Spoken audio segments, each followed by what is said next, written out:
नमस्कार। शोमरतुड़ी एनालिसिस में आपका स्वागत है। दोस्तों, कल भारत बंद की अपील हुई थी। कुछ हिस्सों में प्रभावशाली रहा और कमोबेश से एक किस्म से यह फ्लॉप होता। एससी और एससी के जो संगठन हैं उनके द्वारा ये कॉल दी गई थी सुप्रीम कोर्ट के एक फैसले पर। इस पर आज मैं चर्चा करूंगा, लेकिन आपसे मेरा एक निवेदन है। बार बार मैं आपसे निवेदन करता हूं कि राष्ट्रवादियों को मजबूत करने के लिए आप मेरे इस चैनल को सब्सक्राइब कीजिएगा, शेयर कीजिएगा और अपनी राय को जरूर बताइएगा। तो कल भारत बंद की अपील की गई। क्यों की गई और किस लिए की गई? जो उसमें शामिल थे, वो लोग जितने भी पार्टिसिपेंट थे, उनको ये पता नहीं था कि हो क्या रहा है, हम किस बात के लिए सड़कों पर हैं। और अक्सर ये चीज़ें होती हैं।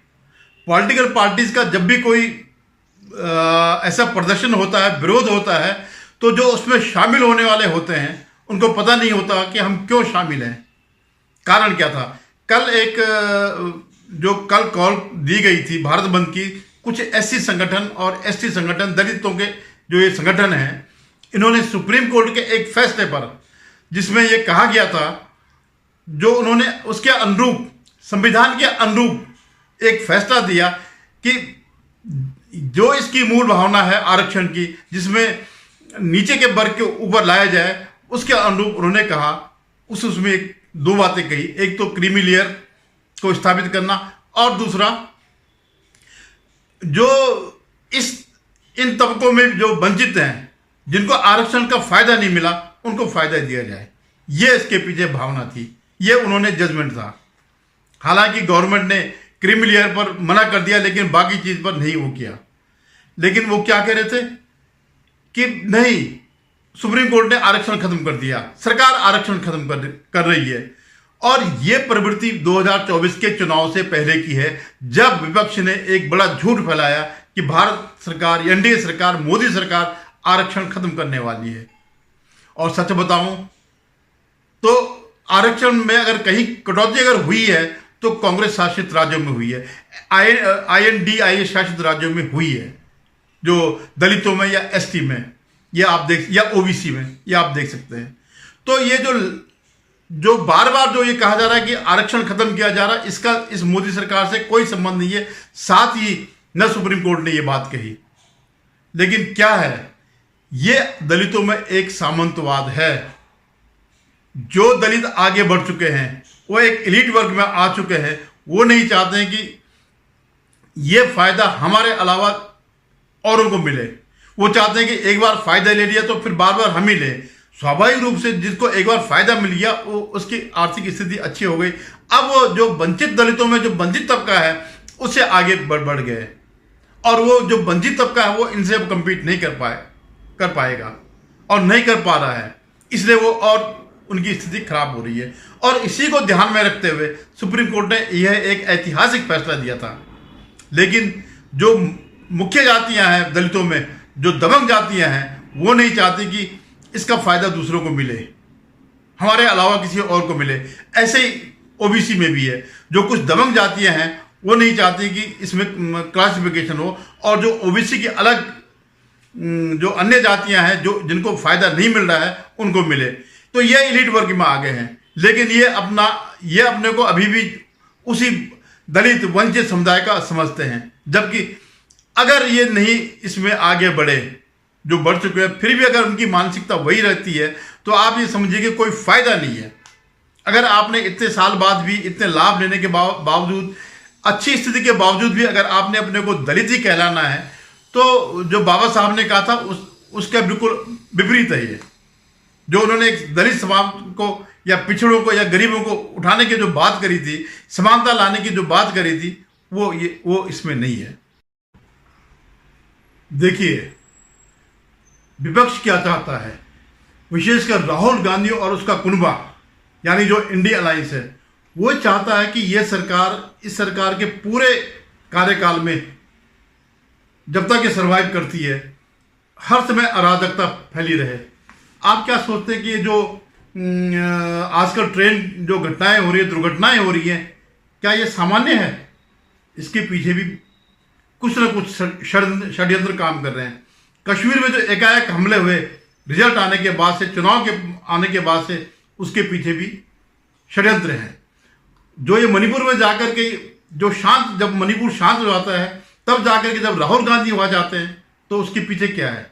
उसके पीछे भी वही चीज है कि वहां जाकर के अशांति पैदा करो। और क्योंकि ये इन्होंने एक एक्सपेरिमेंट किया था पिछले टर्म में, और उसमें वो सफल हो गए थे। वो था किसान आंदोलन। किसान आंदोलन के नाम पर जो है खालिस्तानियों का और अराजक तत्वों का जो इन्होंने तांडव किया, नंगा नाच किया। अगर आपको याद होगा 26 जनवरी में क्या हुआ था, पुलिस वालों को गिराया गया था, लाल किले पर जो है तिरंगा उतार कर इनका खालिस्तानियों का झंडा लगाया था।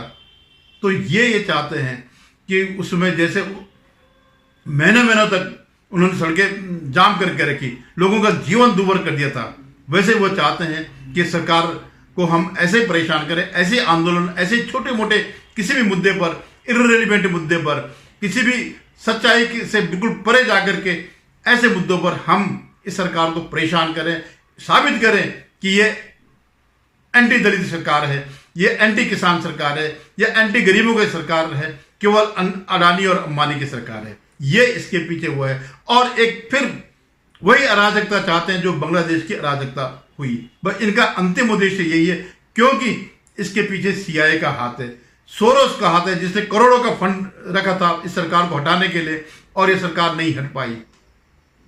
तो इससे आप लोगों को इससे चेत जाना चाहिए कि हमारे देश में क्या चल रहा है। आपके चुने हुए, डाले हुए वोट से जो चुनी हुई सरकार है, उसको डिस्टेबलाइज करने के लिए क्या क्या षड्यंत्र हो रहे हैं। और भारत में तो ये मोहरे हैं, और इनके जो सूत्र हैं ये जो है विदेशों में है, चाहे वो सोरोस के पास हो, सीआईए के पास हो। शेख हसीना ने तो स्पष्ट कहा है कि अगर मैं अपना वो दे देती, एक टापू अगर यूएस को देती, तो मेरी सरकार नहीं जाती। तो यूएस जो है नंगा हो चुका है, क्योंकि वो देख रहा है कि भारत एक मजबूत राष्ट्र बन रहा है। उसके कहने के बावजूद उसके रूस से संबंध है, और जो उनका जो दबदबा है वो दबदबा खत्म हो रहा है। आज विदेश में भारत की साख बढ़ रही है। आप ये भले ही ये इनका गटर मीडिया कुछ भी प्रोपेगेंडा करे, लेकिन इस सच्चाई में कहीं भी कोई कमी नहीं है। ये बिल्कुल एक सत्य है। तो आप देखते रहिएगा। अब मैं आपसे एक बात और कहता हूं। आपने अक्सर सुना होगा, जो इंडिया गठबंधन है, या राहुल गांधी है, या अखिलेश है, तेजस्वी यादव है, जितने भी ये लोग हैं जो अपने को आरक्षण का वो समझते हैं, झंडा बरदार समझते हैं, वो कहते हैं, मानव कांशी राम का एक नारा था, जिसकी जितनी संख्या भारी उसकी उतनी हिस्सेदारी। और ये उनका भी था और समाजवादियों को भी था। समाजवादी भी यही बात करते रहते थे कुछ दशकों पहले। ठीक है, अगर आप पूरे देश में ये बातें करते हैं, तो आप जो ये कानून जो इन्होंने, जो सुप्रीम कोर्ट ने जो फैसला दिया कि जिसकी जितनी भागीदारी, जिसकी जितनी संख्या भारी उसकी उतनी भागीदारी, तो इसमें आपको क्या दिक्कत है? ये तो बिल्कुल एक समानता का कानून है कि जो दलितों में या एसटी में जो जातियां अभी जो निचले तबके की हैं, उनको उनकी अगर जनसंख्या के हिसाब से, संख्या के हिसाब से अगर भागीदारी मिलेगी, तो आप क्यों वो कर रहे हैं? आप क्यों इस कानून का विरोध कर रहे हैं? तो इस साफ दिखता है कि आपके अंदर जो है, आप नहीं चाहते हैं कि गरीब तबका ऊपर उठ सके, या पिछड़ों में, दलितों में और एसटी में जो बिल्कुल निचले तबके के लोग हैं, वो ऊपर उठे और आपके षड्यंत्र को समझ सकें और आपके हमेशा वोटर बने रहें। तो ये इनका पाखंड है, जो ये कहते हैं कि जिसकी जितनी संख्या भारी उसकी उतनी भागीदारी। लेकिन जब सुप्रीम कोर्ट कह रहा है कि उनको भागीदारी दी जाए, तो ये क्यों इसमें अड़ंगा लगा रहे हैं? क्यों ये आंदोलन कर रहे हैं? क्यों ये अराजकता फैला रहे हैं? क्योंकि क्या है कि आज भी इस समुदाय में, इन दोनों समुदाय में कुछ जातियों का वर्चस्व है। जैसे एससी समाज में जाटवों का वर्चस्व है, शायद 13-14% उनकी भागीदारी, और ज्यादातर क्योंकि वो इतने सक्षम हो चुके हैं कि ज़्यादातर आरक्षण का लाभ वही ले जा रहे हैं, चाहे वो शैक्षणिक रूप से हो, चाहे वो नौकरी के रूप में हो या अन्य रूप में हो। वो इसको लेकर के और किसी भी सवर्ण से बहुत आगे है। या आपको इस समाज में कई आईएएस मिल जाएंगे, कई पीसीएस मिल जाएंगे, और जैसे बड़े बड़े मंत्री हैं, बड़े बड़े नेता हैं, मल्लिकार्जुन खड़गे हैं, पारस ये जो चिराग पासवान है, ऐसे कई नेता हैं जिनकी समाज में बहुत बड़ी हैसियत है। तो उन्हें किस बात का आरक्षण? क्यों नहीं वो आरक्षण नीचे लोगों को दिया जाए, और बल्कि क्यों नहीं एक पीढ़ी के बाद आरक्षण खत्म कर दिया जाए और जो बाकी लोग हैं उनको आरक्षण दिया जाए। एक बार लेने के बाद फिर दूसरा उस आरक्षण का फायदा उठाए। क्यों नहीं होना चाहिए? क्यों नहीं सारे समाज का, सारे दलितों का भला होना चाहिए?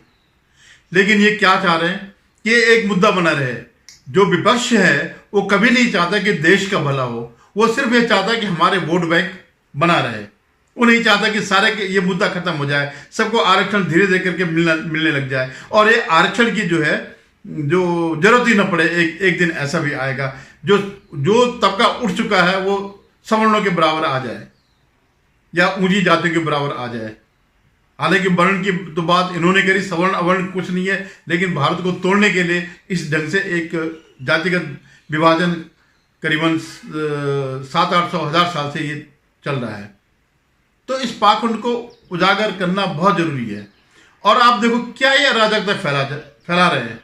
ये चाहते हैं कि ये आंदोलन भी उसी तरह हो जिस तरह बांग्लादेश में हुआ, और वहां भी वही अराजकता हो, वही हिंसा हो, वही मारकाट हो और सत्ता पलट जाए। अभी तो 2 महीने पहले ही जनता ने चुन के भेजा है। जिनको सत्ता में बैठे हैं वो कोई किसी उससे नहीं आए हैं, किसी डिक्टेटरशिप से नहीं आए हैं, कोई कानून तोड़ के नहीं आए हैं। वो जनता की मर्जी से आए, जनता के वरदान से आए, जनता के आशीर्वाद से आए हैं। अब वो इनका एक वो है राकेश टिकैत, जिसके घर में, जिसके मोहल्ले में या जो भी इनका वो है गांव है, उसमें इनको 7 वोट नहीं पड़ी। लेकिन ये भी कहता हम 25 लाख ट्रैक्टर लेकर के दिल्ली में जाएंगे, पार्लियामेंट की ओर रुख करेंगे और वही होगा जो जैसे बांग्लादेश में हुआ। क्या चाहते हैं? क्या इन पर कोई कानून लागू नहीं होता? क्या ये जनता को भड़का नहीं रहे हैं? क्या रक्तपात नहीं करना चाह रहे हैं? क्यों नहीं ऐसे जैसे लोगों को रोका जा रहा है?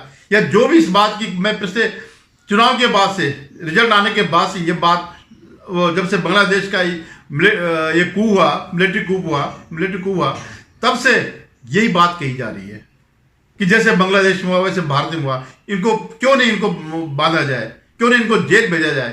क्यों नहीं इनको प्रोसिक्यूट किया जाए? ऐसे 1000-2000 लोगों को बंद कर दिया जाए, जेलों में बंद कर दिया जाए।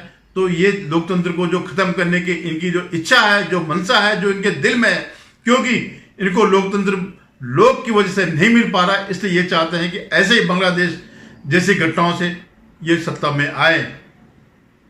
ये जैसे कहते हैं ना ऑपरेशन लोटस, वैसे ही ये जो है ऑपरेशन ब्रूटस है। ब्रूटलिटी के थ्रू हम जो है सत्ता में आ जाए, ये इसके पीछे कारण है। तो आप देखिएगा ये कोई बहुत ज्यादा नहीं चलेगा, लेकिन मैं तो ये कहता हूं कि ओबीसी में भी होना चाहिए।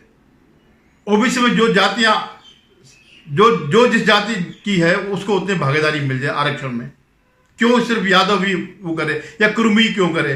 4% कुर्मी या 12-14% यादव को ही इसका फायदा मिले, अन्य ओबीसी को क्यों नहीं? या जैसे दलितों में महादलितों को क्यों नहीं उनको इसमें बांटा जाए? कोई सवर्णों को उससे तो नहीं जा रहा है, ये तो जो भी है उन्हीं के लिए उसी कोटे से जा रहा है। तो अभी ऐसे ये आंदोलन, इस टाइप के आंदोलन होते रहेंगे। राहुल गांधी जैसे लोग जो सत्ता से बाहर है लगातार 3 टर्म से, या उनके जो चमचे जो दलाली पे पले हैं, जिन्होंने जिंदगी में कुछ नहीं किया, ट्रांसफर पोस्टिंग करा करके जो है इस ढंग से अपना वो पेट काटते हैं, पेट पालते हैं। तो ये लोग चाहते हैं कि हमारा वही सुनहरे दिन आ जाए, हमारे वही दलाली के दिन आ जाए। और उसके लिए अब जनता ने तो इनको बिल्कुल रिजेक्ट कर दिया, लगातार तीसरी बार रिजेक्ट कर दिया। अब ये चाहे कितना ही मुद्रा करे, सोशल मीडिया में कुछ भी बोलते रहे, मोदी को गाली देते रहे, लेकिन सच्चाई यही है कि इनको जनता ने रिजेक्ट कर दिया और ये रिजेक्ट ही रहेंगे। अगर यही स्थिति रही तो अगले 2029 में भी ये फिर रिजेक्ट हो जाएंगे। धन्यवाद। पुनः निवेदन है कि आप मेरे इस चैनल को सब्सक्राइब करिएगा, शेयर कीजिएगा।